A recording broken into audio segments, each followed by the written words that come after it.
မန္တလေးနေရာစုံမှာတလာလုံးစတူဒီတာကျွေးမဲ့ခါဦးထမင်းဆိုင်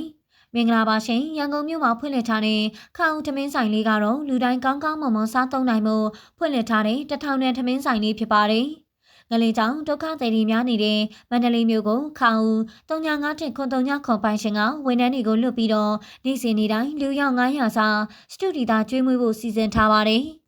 ပြီးခဲ့တဲ့ရက်ကတည်းကခါဦးထမင်းဆိုင်ကဝန်ထမ်းတွေကမန္တလေးမြို့ကိုကားတစ်စီးနဲ့ရောက်ရှိနေကြပြီးတော့တရက်ကိုတနေရာမှာချက်ပြုတ်ကျွေးမွေးလူဒန်းနေတာပါ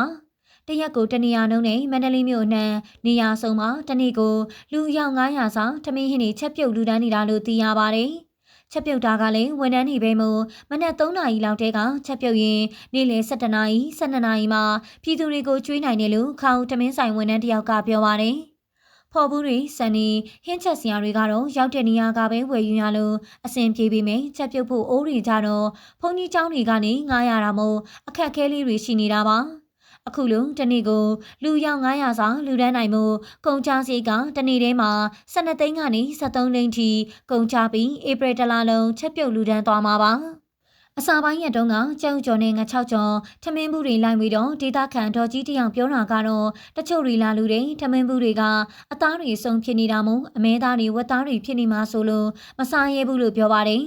အခုလုံးကျောင်းကျော်ကလူတိုင်းအတွက်ဆင်ပြေတယ်လို့ပြောတာကြောင့်တလားလုံးစတူဒီတာထမင်းဘူးကုံကျောင်းနဲ့ဘဲဥကိုသာမျိုးစုံချက်ပြုတ်ပေးသွားမယ်လို့သိရပါတယ်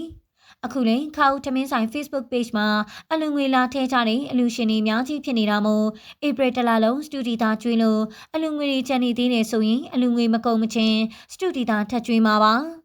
ခါဦးထမင်းဆိုင်လေးဟာရန်ကုန်မှာစိုင်းပွင့်ထားတော့ကလည်းအကျိုးမြတ်ချမ်းမှုမစင်စားပဲပြည်သူတွေအဆင်ပြေဖို့ကိုရည်ရွယ်ပြီးဈေးနှုန်းတင်တန်ဖိုးနေတဲ့တထောင်တန်ထမင်းဆိုင်လေးပြုလုပ်ထားတာဖြစ်ပါတယ်